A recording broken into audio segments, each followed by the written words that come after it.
ready to start us off from PayPal Park. Let's love the game now, the last of this weekend as we return to play in the NWSL off the international break.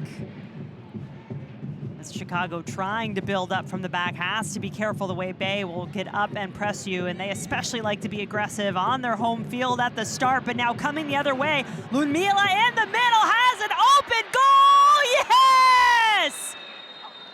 Cue the backflip cartwheel, but We've seen the Chicago Stars team really penetrate through the middle. It's difficult to see from that angle, but the angle we saw, I think she does look offside. Ludmila shows great composure. Well, we are going to have an official review, so VAR getting involved early on in this one. I'm okay with this, though, because obviously the assistant referees put the flag up. I think from this position, she looks onside. Ludmila looks on. Ali Schlegel is definitely offside in that position, but not interfering. It's a great ball from Jamise Joseph, and I have a feeling this one's going to be given. Alex Billiter, the VAR, now showing Brad Jensen whatever he needs to see as this last play is being checked. Opening minutes of this match, the Chicago Stars in need of a jolt of something. And Ludmila may be providing just that with what looks like it could stand as an early goal. It was called offside. Let's see what the referee says. It is a good goal, and Chicago will take the early lead now on the road in San Jose. Thank you. This is the rookie Taylor Huff out of Florida State, national champion with the Seminoles, taking the corner kick. The volley right back into the gloves of Nair.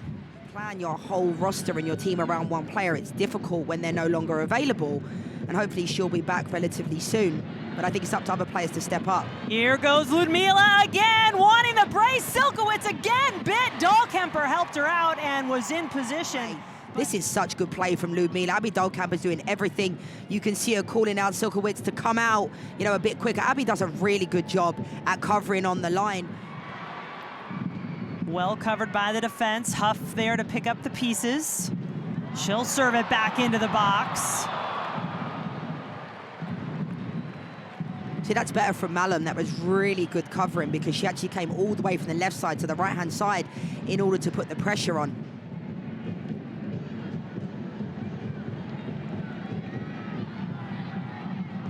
Chicago unable to get a stop, and Lima, having crisscrossed all the way over to the other side, got the shot off, but just wide.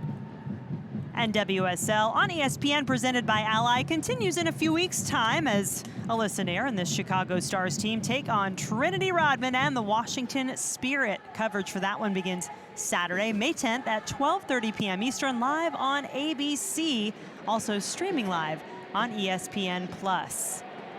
Looking forward to getting to Chicago for Mother's Day weekend. And the Washington Spirit trying to keep pace right now, currently in third behind Orlando and Kansas City, the two teams in the NWSL who are perfect thus far, both 4-0 to start this 2025 season. Yeah, it's like a deja vu, isn't it, of last season already, and it's difficult because I think a lot of people expected certain teams to have a difficult season coming back. The Orlando Pride and Kansas City Current with how well they did, but they haven't skipped a beat. And I think the one common denominator, Jen, is there's not been many changes for both those teams.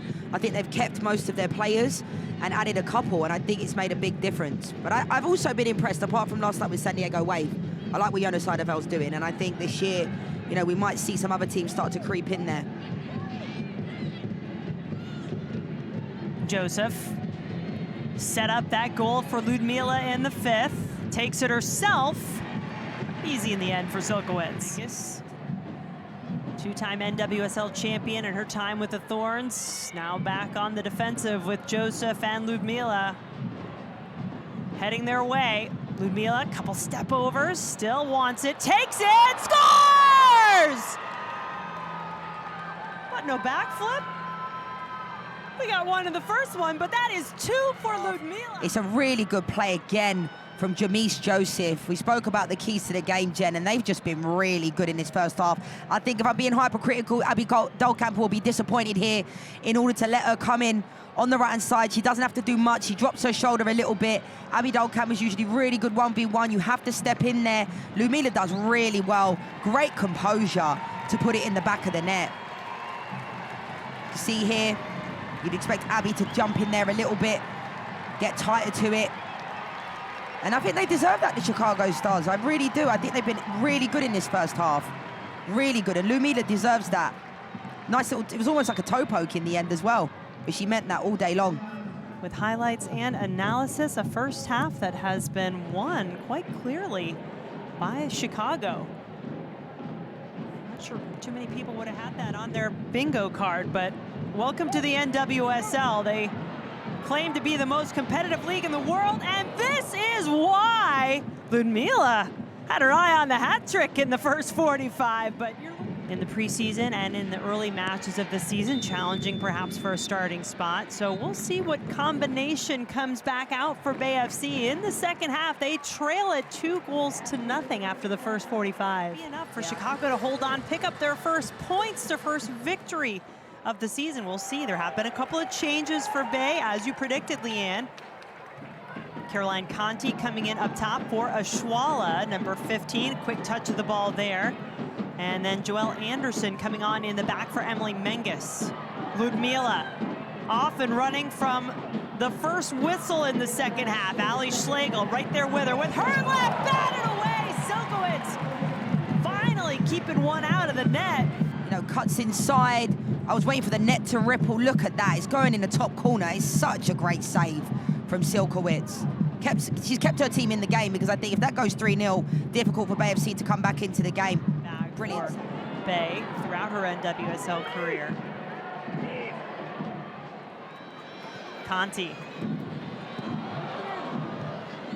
Kundananji. That's a penalty. Her first arm, you can see here, was inside.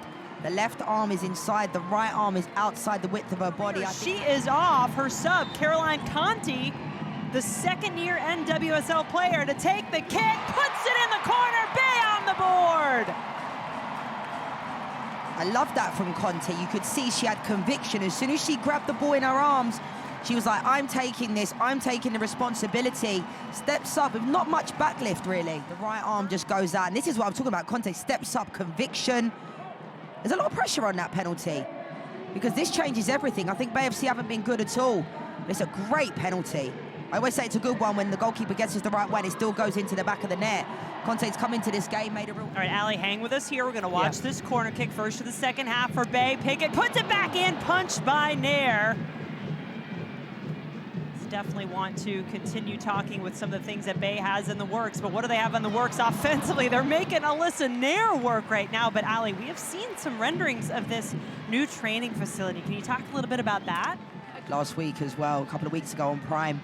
Must be difficult for the parents, because like, what jersey do you wear? Hopefully they find one that's split right down the middle for those games. Ball flicked back, but right to Silkowitz. Chicago tonight. Yeah, and I think their fans will be happy with this. You know, 4 games in, they were poor before, but this is a great result for Lorne Donaldson and his team. First victory of the season, first point of any kind, and they take all 3 on the road.